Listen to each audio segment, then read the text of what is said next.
亲爱的有缘人，灵魂觉醒这个概念听起来可能充满神秘，但它触动了人心深处。许多人在生活的快节奏中不断奔波，致力于追求外界的认可和舒适，却往往忽略了内在的成长和觉醒。每个人可能都会有那么一刻，突然意识到自己只是在生活的浪潮中迷失了方向，被困在了日复一日的循环中，像机器人一样重复着看似毫无意义的行动。这种时刻的到来，有时可能是突如其来的痛苦或失落感，它唤醒了你，让你开始反思自己，质疑生活，甚至怀疑自己曾经深信不疑的价值观。欢迎来到智慧人生频道，在这里，我们将一同在身心灵的成长旅程中修行和探索。如果你喜欢我的视频，请用你那能够带来财富的手指帮我点个订阅。愿您播下智慧修行的种子，收获无尽的福报。在现代社会，许多人忙于追逐外在的成功与物质财富，常常忽视了内心的真正需求和成长。随着日常生活的快节奏与压力不断增加，我们越来越容易迷失在繁忙的工作和社交活动中，陷入对名利和地位的无尽追求。这种状况不仅让我们的身体疲惫不堪，更让我们的内心产生了深深的空虚感。人们往往会感到困惑，尽管拥有了事业上的成就和物质上的满足，却依然难以体验到真正的幸福与满足。我们在无休止的忙碌中逐渐遗忘了生活的本质，忽视了内心的渴望与真正的梦想。这种状况如同一场无声的危机，悄然潜伏在我们心灵的深处，等待着某个契机的来临。灵魂觉醒正是一种对自我和生活的深刻反思，它让我们意识到，真正的满足并非来自外界的认可，而是来自内心的宁静与自我实现。这样的觉醒并非一蹴而就，而是一个循序渐进的过程，伴随着痛苦、迷茫和顿悟。在这个过程中，我们逐渐学会倾听内心的声音，理解自己真实的感受与需求。或许，我们需要在忙碌中停下脚步，花时间去思考自己的内心世界，探索生命的意义与价值。灵魂觉醒并不是逃避现实，而是勇敢面对自己的脆弱与不安，去拥抱生命中那些真正重要的东西。通过这一过程，我们将重新认识自己，找到内心的方向，进而实现自我的超越与成长。本文将深入探讨这一过程的各个阶段，以及如何通过灵魂觉醒找到生命的真正意义。在灵魂觉醒的旅程中，总有一些时刻让我们突然领悟生命的真谛。这样的时刻可能源自一次偶然的遭遇，一段深刻的对话，或者是一场突如其来的危机。正是在这些时刻，我们才意识到过去所追逐的那些外在目标，似乎并不能填补内心的空虚。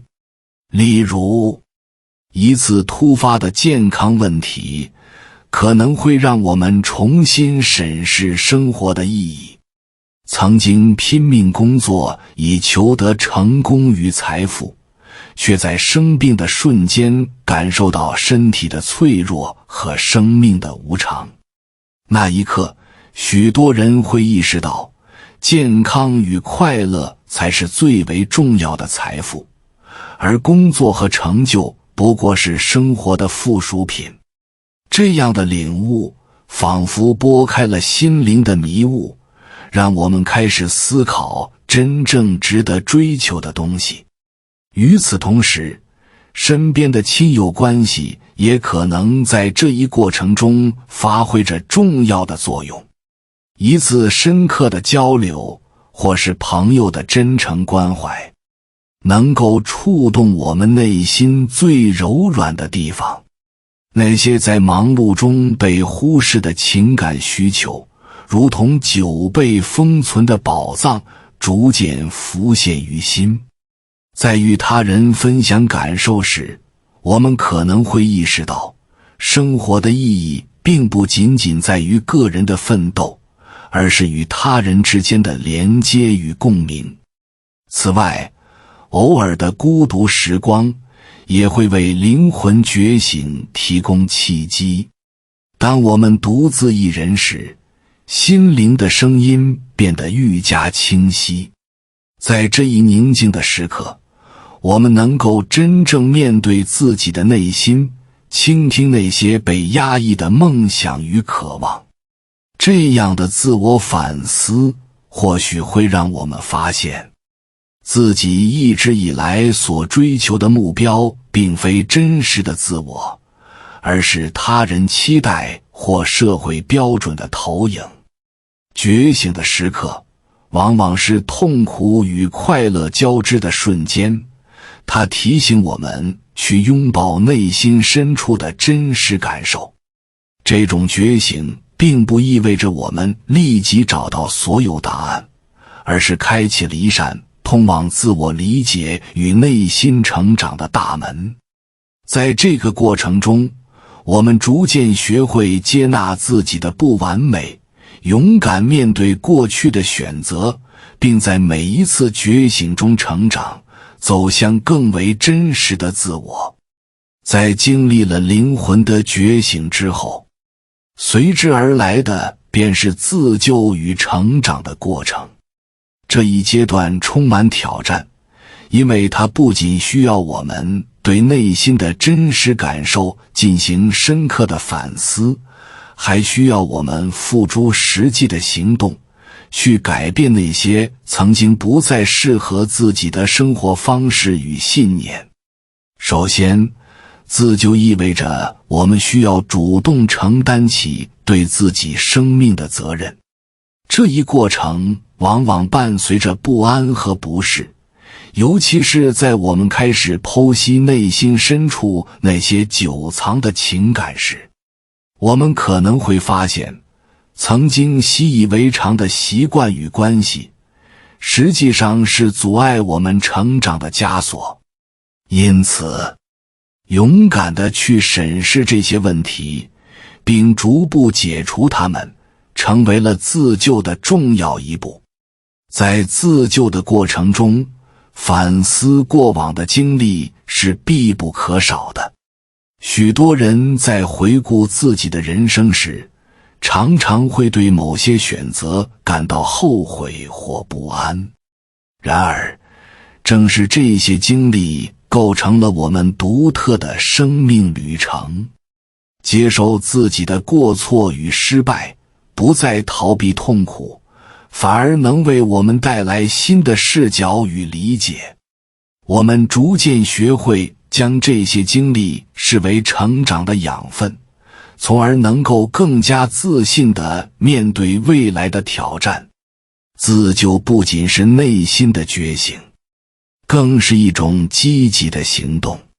我们开始采取小步骤去实现自己的改变。这可能表现为培养新的兴趣，尝试新的生活方式，或是与那些能激励我们、支持我们的人建立更深的联系。每一次的尝试都是在为自己的灵魂注入新的力量，让我们更加坚定地朝向理想的生活前行。与此同时，成长的过程往往并不是一帆风顺的。在这个阶段，我们可能会遇到内心的抗拒与恐惧，特别是当我们面对新的挑战和未知的领域时。此时，保持一份耐心与信念显得尤为重要。我们需要记住，成长本身就是一个充满曲折与探索的旅程，每一次的挣扎都是在为未来的蜕变铺路。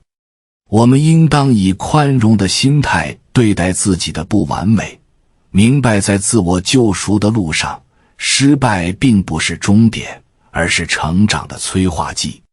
最终，自救与成长不仅是个体的内心转变，它也可能对身边的人产生积极的影响。当我们在追求自我完善的过程中，勇于分享自己的故事与经验，往往能够激励他人也开始反思与改变。通过这种互相支持与鼓励，我们不仅在自救的过程中收获成长，也在无形中推动着身边的关系走向更深层次的理解与连接。在自救与成长的旅程中，我们逐渐意识到，真正的力量并不来自于外在的成就，而是内心的坚韧与勇气。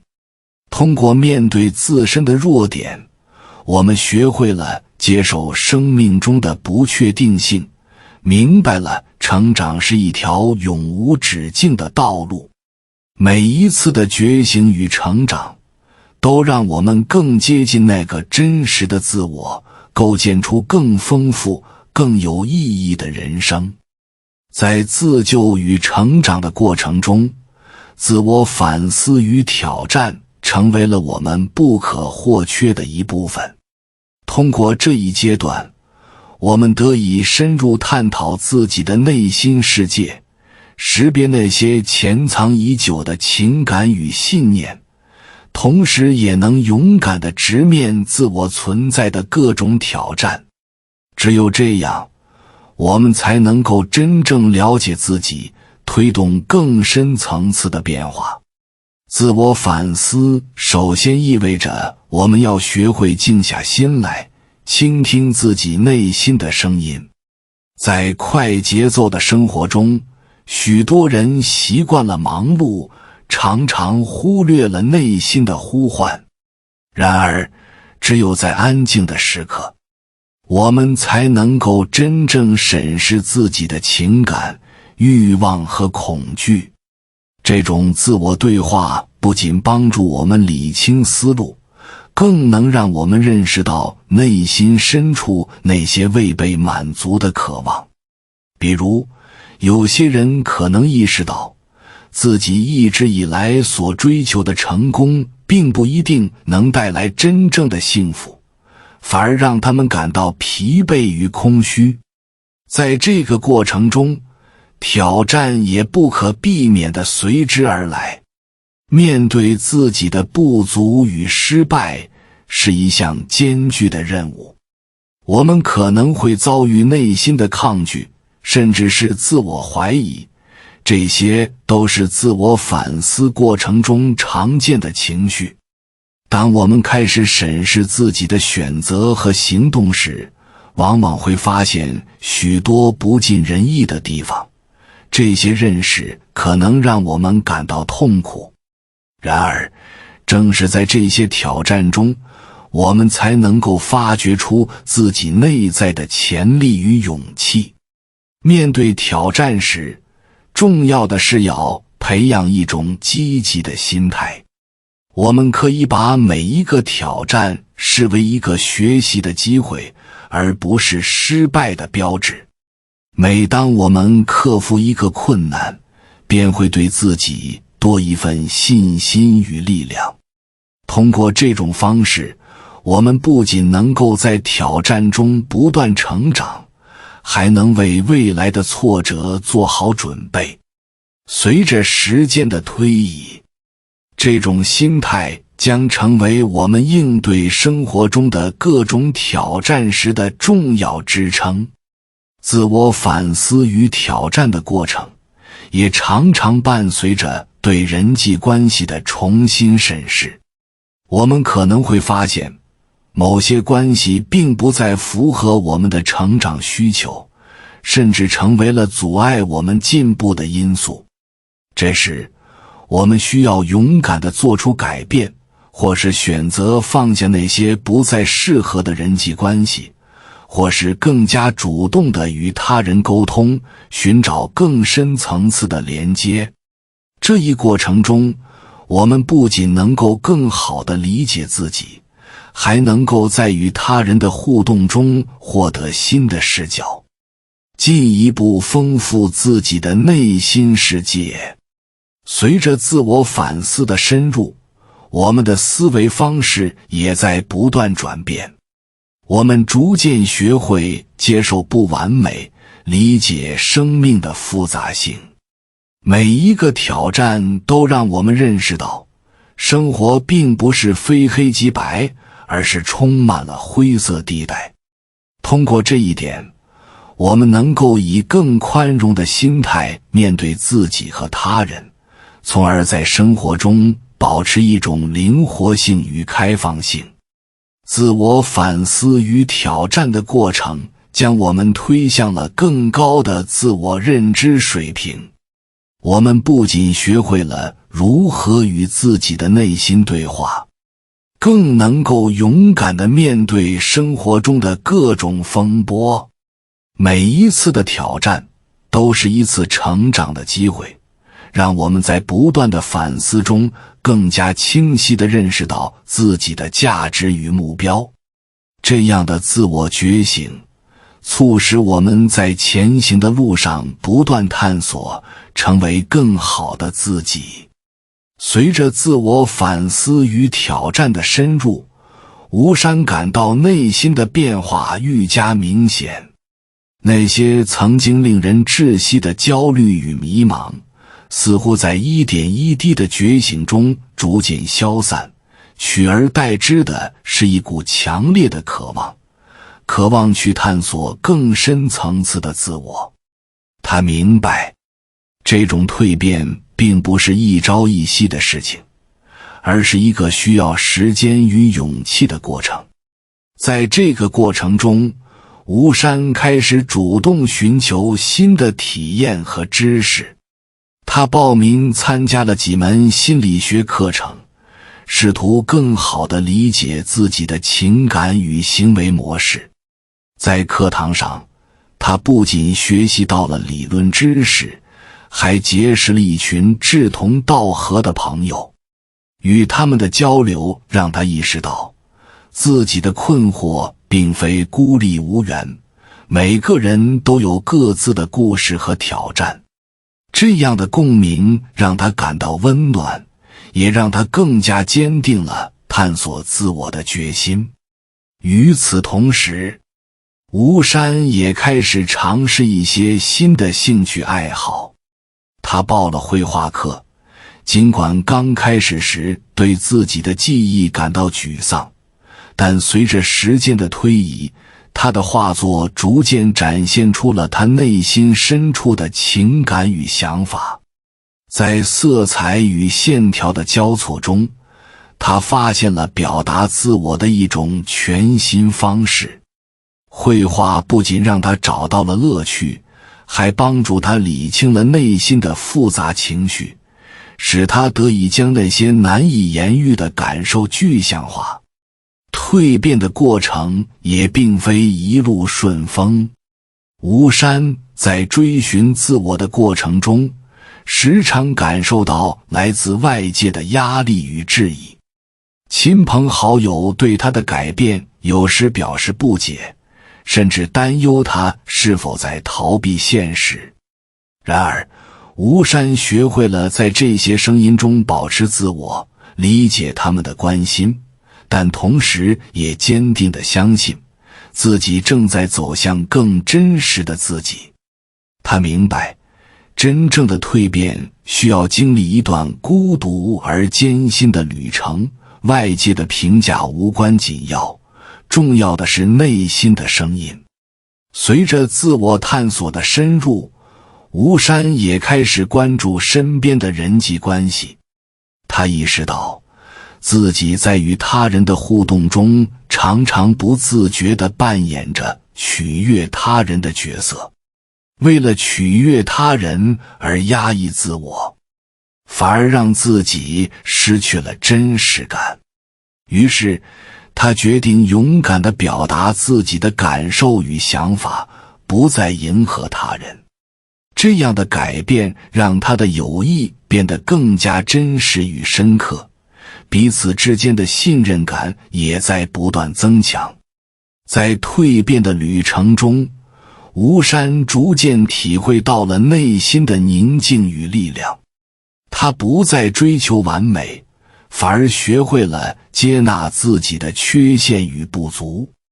这种接纳并不是放弃，而是对自我的一种重新定义。他明白，每一个经历都是成长的契机，而每一次的挫折都是通向蜕变的必经之路。吴山在这个蜕变的过程中发现了自我价值的真正所在。她不再是那个迷茫无助的女孩，而是一个勇敢面对内心、积极拥抱生活的女性。她的内心充满了力量，能够从容应对生活中的各种挑战，继续探索未知的自我。这个蜕变不仅仅是外在的改变，更是内心深处的成长与升华，让他在生命的旅程中绽放出更加迷人的光彩。在经历了蜕变的过程后，吴山开始意识到孤独并不再是他的敌人，相反，孤独成为了他内心成长的重要伴侣。在这个过程中，吴山逐渐领悟到，真正的内在成长往往是在孤独的时光中悄然发生的。他学会了与自己的内心对话，反思生活中的点点滴滴，接受那些曾经让他感到不安和困惑的情绪。孤独的时光，吴山常常选择独自漫步在公园的小径上，阳光透过树叶洒在地面，仿佛为他的心情披上一层金色的光晕。在这样的时刻，他能感受到内心的宁静，仿佛周围的一切都在慢慢褪去，只剩下他与自己的思绪。他开始在这些孤独的时刻中反思自己的经历，回顾过去的选择与决定，从中提炼出宝贵的经验。随着时间的推移，吴山开始写日记，将自己的感受和思考一一记录下来。在纸上，他倾诉着内心的挣扎与成长，写下那些让他感动的瞬间与感悟。这种书写不仅让他理清了思绪，也成为了他与自己心灵对话的重要方式。通过字句，他发现了更多关于自我的层面，从未察觉的内心深处逐渐浮现出真实的想法和感受。在孤独中，吴山还开始尝试冥想与瑜伽，这些练习让他更加专注于当下，增强了内心的平和感。他在呼吸之间找到了自己的节奏，学会了放下过往的负担与对未来的焦虑。冥想时，那些浮现的思绪仿佛在告诉他，无论身处何种境地，他都能够找到自己的内心之光，照亮前行的道路。与此同时，吴山发现，在孤独的日子里，他对周围的世界有了更深刻的理解。他开始留意身边的人、事、物，观察他们的情感与反应。这样的观察不仅让他的同理心愈加强烈，也让他意识到，每个人都有自己的孤独与痛苦。通过理解他人的经历，他的心灵更加宽广，愈发能够包容与接纳。孤独的时光中，吴山逐渐明白，成长并不是一帆风顺的旅程，而是在挑战中磨练意志的过程。他开始勇敢地面对生活中的种种困难，面对挑战时不再感到畏惧，而是用积极的态度去迎接。每当遭遇挫折时，他都会想起自己在孤独中获得的力量，提醒自己不论遇到怎样的境遇，内心的平静与坚韧才是应对一切的最佳武器。在这段孤独与成长的旅程中，吴山逐渐找到了生活的意义与价值。他不再畏惧孤独，而是将其视为自我探索与成长的重要契机。在孤独中，他学会了与自己和解，倾听内心的声音，接纳真实的自我。这样的成长让他更加坚定，未来的每一步都将是充满勇气与希望的。吴山明白，孤独并不是终点，而是他内心旅程的起点，将引领他走向更加广阔的未来。在经历了孤独与内在成长的洗礼后，吴山感受到一种前所未有的内心自由与平和。这种感觉如春风拂面，轻柔而温暖，令人沉醉。他开始意识到，真正的自由不是摆脱外界的束缚，而是内心对自我的接受与理解。过去的种种经历，哪怕是那些痛苦与挣扎，都成为了他生命的一部分，塑造了如今的他。在日常生活中，吴山的变化逐渐显露。他不再拘泥于他人的评价与看法，而是更加关注自己内心的声音。无论是在工作中还是与朋友相处时，他都能从容地表达自己的想法与感受。吴山明白，真正的自我并不需要迎合他人，他的存在本身就是独特而有价值的。这样一种自信，让他在与人交往时愈加轻松自然。他的内心逐渐充满了平和与宁静，像一片辽阔的湖面，不再被外界的波动轻易打破。在这一过程中，吴山深刻体会到，接受生活中的不完美是获得内心平和的重要一步。他学会了珍惜当下，无论是快乐还是痛苦，都是生命赋予他的礼物。正是这些经历，让他的人生变得更加丰富多彩。随着时间的推移，吴山开始将这种内心的自由与平和分享给身边的人。他主动参与志愿者活动，帮助那些同样在生活中挣扎的人。他与他们分享自己的故事，鼓励他们找到内心的力量与勇气。通过这些交流，吴山感受到一种深刻的连接，仿佛每一个心灵都在彼此碰撞中闪耀出光芒。这种分享让他的内心愈加丰盈，他明白，帮助他人就是在帮助自己。在这段旅程中，吴山还发现，内心的自由意味着勇于追求自己的梦想。他开始积极探索自己真正热爱的事情，参与艺术创作与写作，找到表达自我的新方式。每当他拿起画笔或键盘时，内心的欢愉与满足感溢于言表。他发现，这些创造性的活动不仅让他释放情感，也使他与自我的连接愈加紧密。他在创作中感受到一种无拘无束的快乐，仿佛灵魂得到了自由的翱翔。在每一幅画作与每一篇文字中，吴山倾注了自己的情感与思考，让那些曾经的痛苦与挣扎在艺术中得到升华。这样的创作过程不仅是一种疗愈，更是他与世界沟通的桥梁，让他将内心的声音传递给更多的人。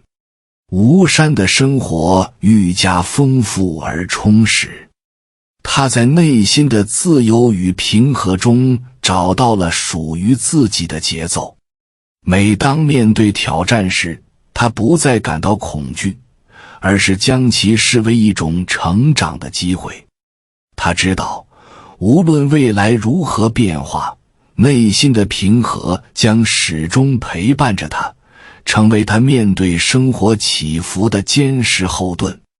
在这个过程中，吴山的内心也在不断拓展，愈加开放与包容。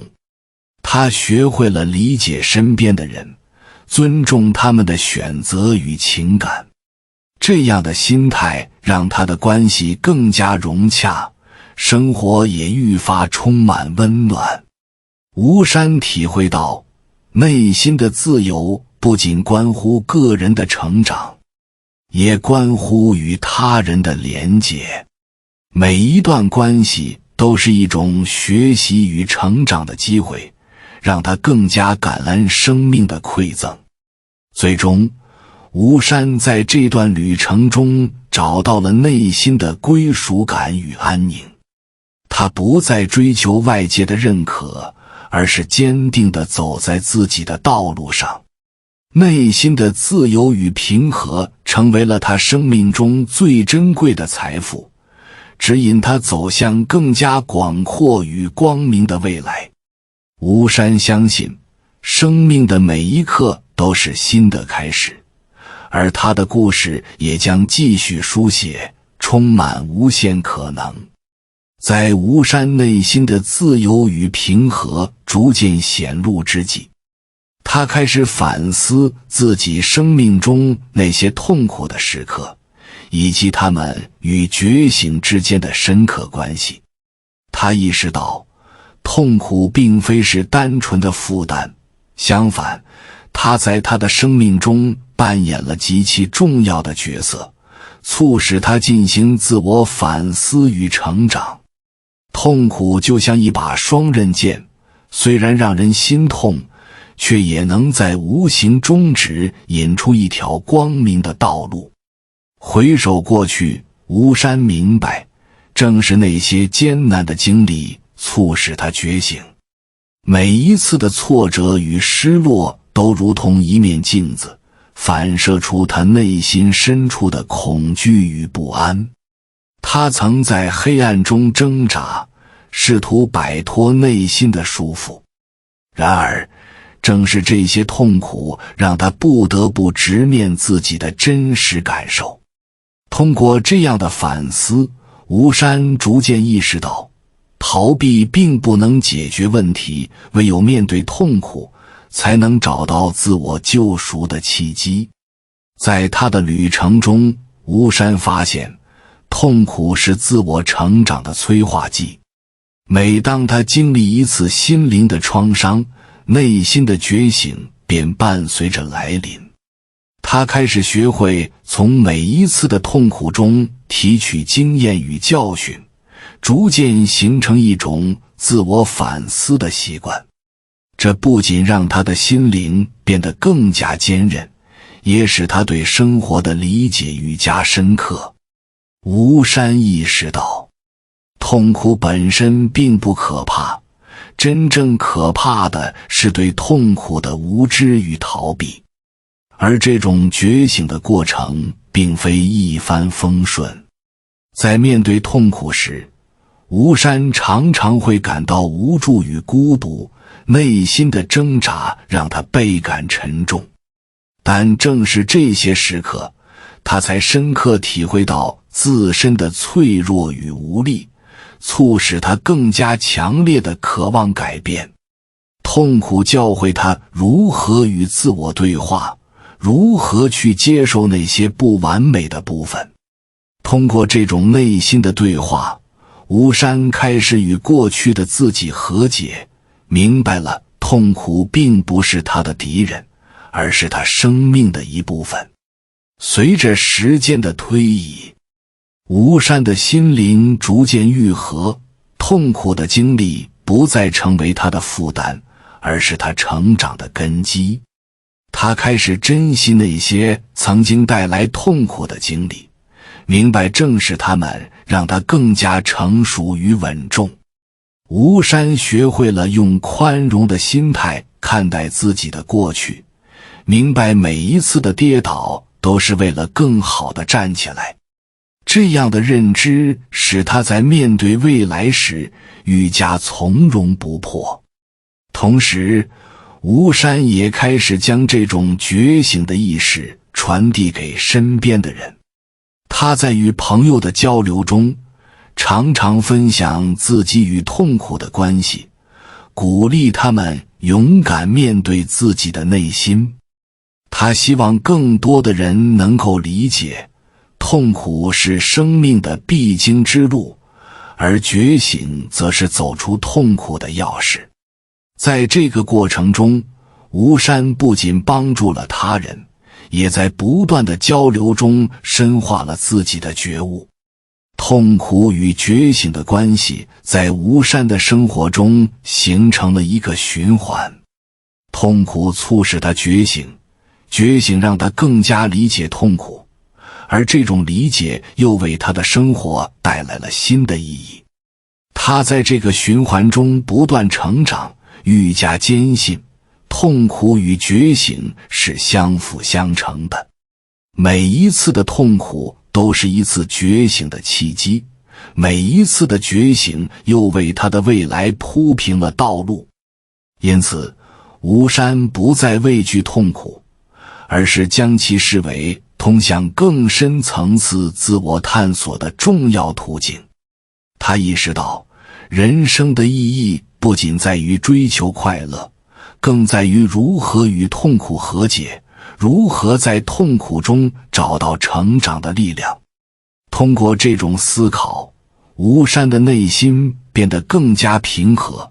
他懂得，痛苦虽苦，却也是生命中不可或缺的馈赠，带给他无限的智慧与勇气。这样的觉醒让他在生活中愈加坚定，始终相信未来充满可能，而每一次的痛苦都在为他铺就一条通向自我实现的光辉之路。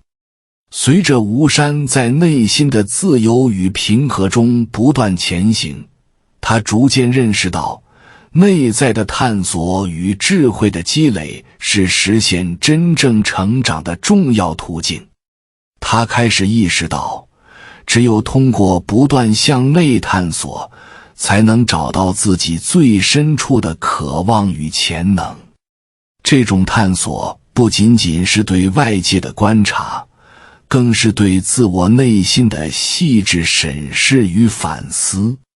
在这个过程中，吴山选择了静心与冥想作为他探索的方式。每天早晨，他会抽出一些时间，静坐在阳台上，闭上眼睛，专注于自己的呼吸。渐渐的，这种简单的练习让他与内心的对话变得更加清晰。吴山感受到，内心的声音并不总是响亮，但在静谧的时刻，它会悄然浮现，指引着他走向更深的自我理解。每一次冥想都是一次心灵的旅行，让他在纷繁复杂的生活中找到一片宁静的港湾。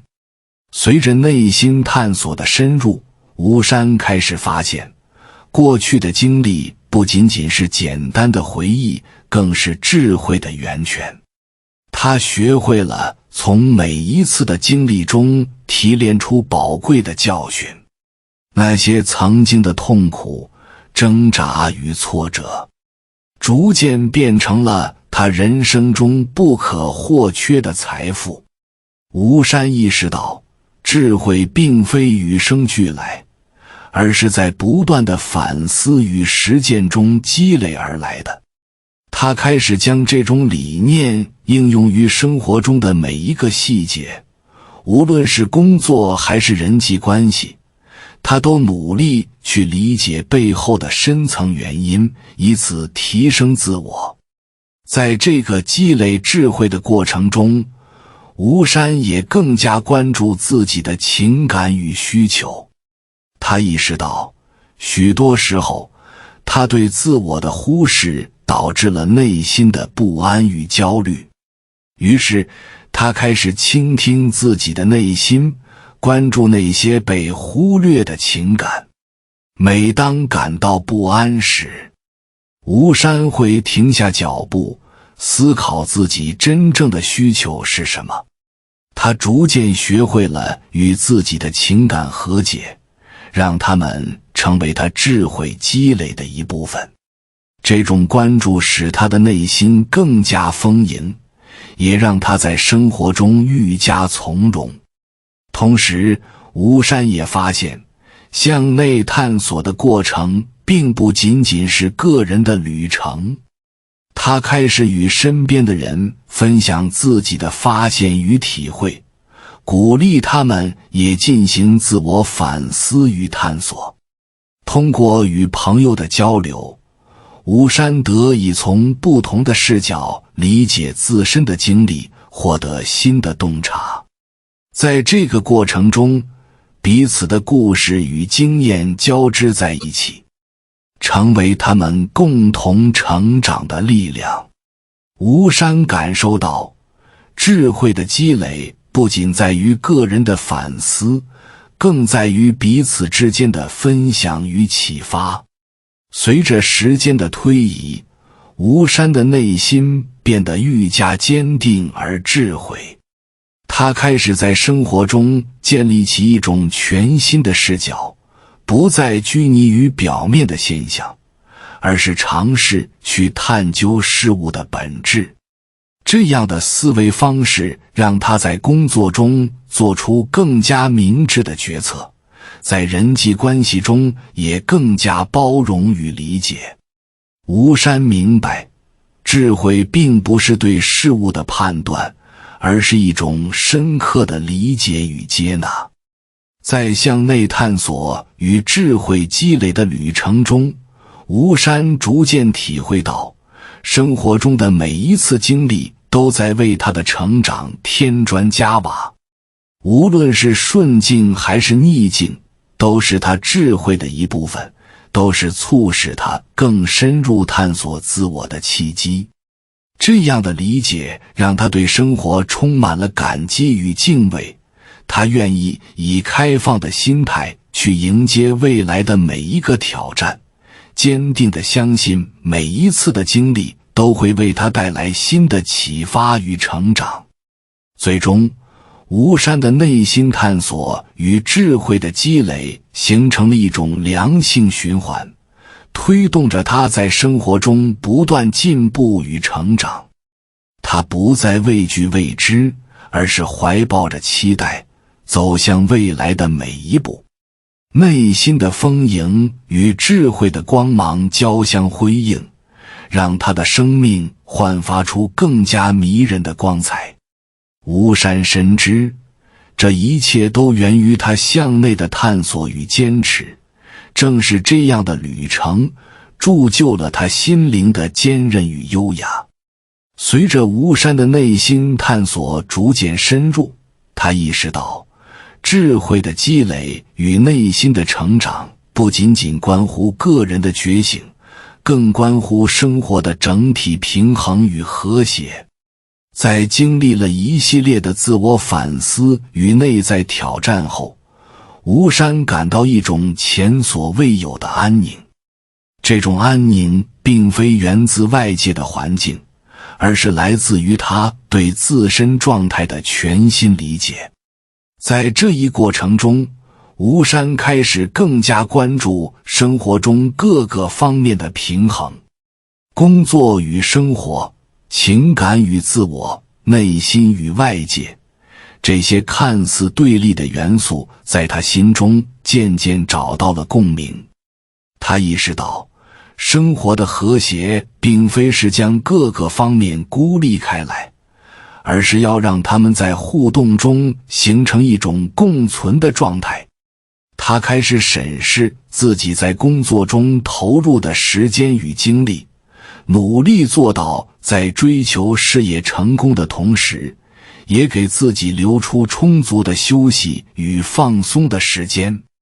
吴山开始重新安排自己的日程，把一些必做的事情和想做的事情进行合理划分。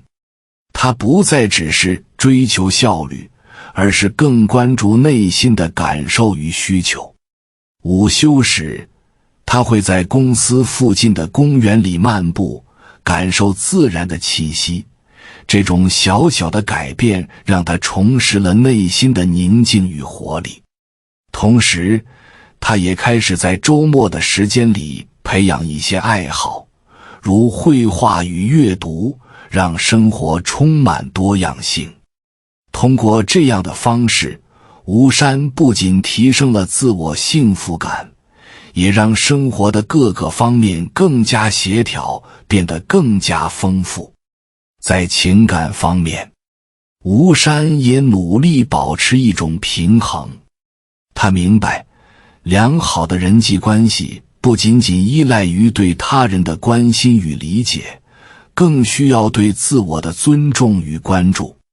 吴山开始主动与朋友交流自己的感受，分享自己的想法。在这个过程中，他发现人与人之间的关系就像是一种平衡的艺术，需要在给予与接受、依赖与独立之间找到适当的点。他的朋友们也对他的变化表现出支持与理解，这种相互之间的交流让他们的关系更加紧密。与此同时，吴山开始学习如何与内心的阴影和解。他明白，生活中不可能总是一帆风顺，面对困难与挫折是人生的一部分。吴山学会了接纳这些阴影，并将它们视作自我成长的机会。在一次次的挫折中，他不断反思与调整，努力寻找内心的平衡。这种勇于面对的态度让他的内心更加坚定，也让他在与他人相处时能够更加宽容与理解。吴山还开始关注自身的身心健康，意识到身体的状态对内心的平衡至关重要。他加入了健身房，定期锻炼，提升自己的身体素质，同时也带动了内心的活力。每次锻炼后，吴山都能感受到一股新的能量流淌在体内，仿佛将所有的烦恼与焦虑都随汗水排出体外。这样的身体与内心的双重调节，使得他在生活中更加从容不迫，能够更加自信地面对各种挑战。随着时间的推移，吴山逐渐找到了心灵的和谐与平衡。他明白，这并非是一个终点，而是一个不断调整与适应的过程。生活中总会有意外与变化，他需要随时保持灵活与开放的心态，迎接新的挑战与机遇。在这个过程中，吴山开始学会欣赏生活中的每一个瞬间，享受简单的快乐，无论是一杯清茶，还是与朋友的一次长谈。吴山的内心愈加宁静，而这种平衡与和谐也悄然影响着他身边的人。他的朋友们发现吴山的变化让他的气质更加优雅，处事更加从容。他们纷纷向吴山请教如何保持生活的平衡。吴山乐于分享自己的体会与经验，成为朋友们的心灵导师。通过这样的相互支持与成长，吴山感受到生活的和谐不仅是个人的修炼，更是人与人之间情感的相互滋养。在这个不断探索与调整的旅程中，吴山逐渐形成了一种独特的生活哲学。他相信，只有在内心与外界、情感与理智之间找到真正的平衡，才能够实现生活的和谐与幸福。这样的信念伴随着他走向未来，让他对生活充满了希望与期待。吴山深知，平衡与和谐的追求将是他一生的课题，而这一切都将伴随他在不断的成长与探索中继续前行。随着吴山对生活的理解愈加深入，他开始意识到，身心灵的全面养生是实现内在平衡与和谐的重要组成部分。在经历了各种挑战与反思后，他逐渐认识到，真正的健康不仅仅是身体的无病无痛，更是心理的安宁与灵魂的充实。为了提升自身的身心健康，吴山开始探索多种养生方法。他了解到均衡的饮食对身体的重要性，逐渐将更多的蔬菜、水果和全谷物纳入日常饮食中。他还学习了如何搭配不同的食材，以增强营养的吸收。在这个过程中，吴山不仅改善了身体的状态，也体会到了饮食对情绪的直接影响。每一次健康的选择都让他的心情变得愉悦，仿佛将负能量慢慢驱散。在心理层面，吴山意识到保持情绪稳定的重要性。他开始定期练习冥想与深呼吸，通过这些方法来放松身心，清理内心的杂念。每当清晨或夜晚，他都会找一个安静的地方，静坐片刻，让思绪慢慢平复。这样的练习使他的内心愈加宁静，面对生活中的波动时，他也变得更加从容。吴山发现，冥想不仅仅是为了放松，更是一次与自我的深度对话，让他在喧嚣的世界中找到一片属于自己的宁静。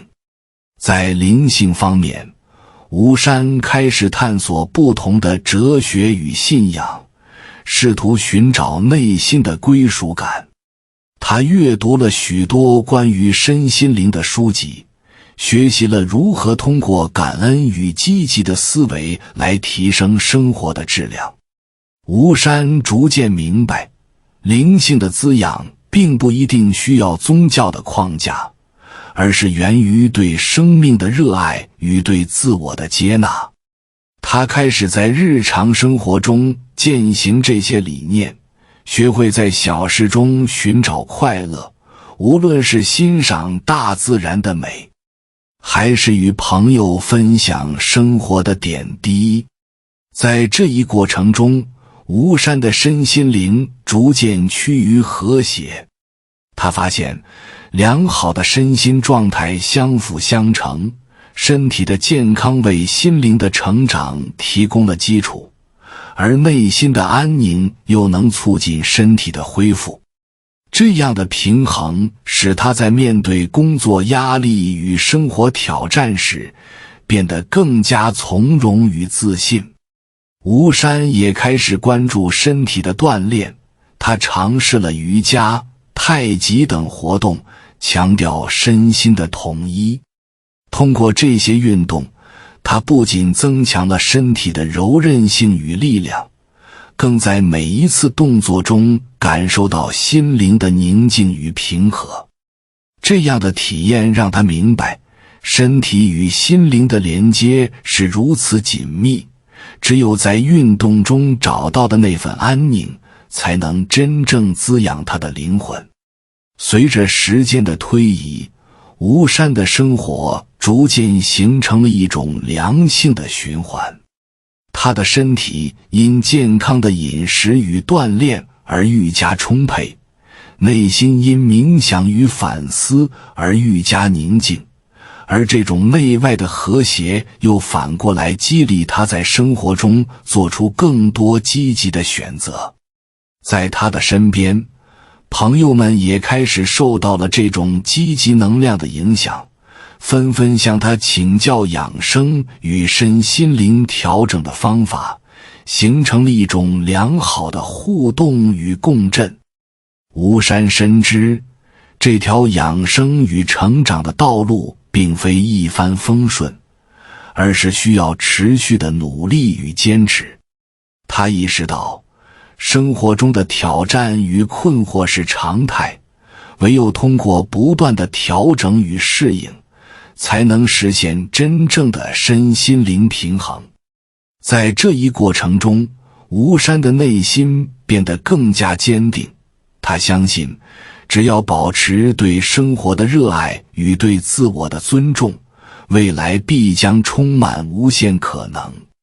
通过这一段时间的探索与实践，吴山不仅在身心灵的养生上取得了显著的进步，更重要的是，他在自我认识与成长的旅程中实现了深刻的蜕变。回首这段旅程，吴山意识到，生活中的每一次觉醒，每一次反思与挑战，都是他向内探索与智慧积累的宝贵时刻。无论是面对生活的压力，还是经历内心的孤独，他都以一种开放的心态迎接，并从中吸取养分。在这一过程中，吴山深刻体会到内心的自由与平和并非一蹴而就，而是需要持续的努力与实践。他学会了在繁忙的生活中为自己留出空间，允许自己感受每一个情绪，无论是喜悦还是失落。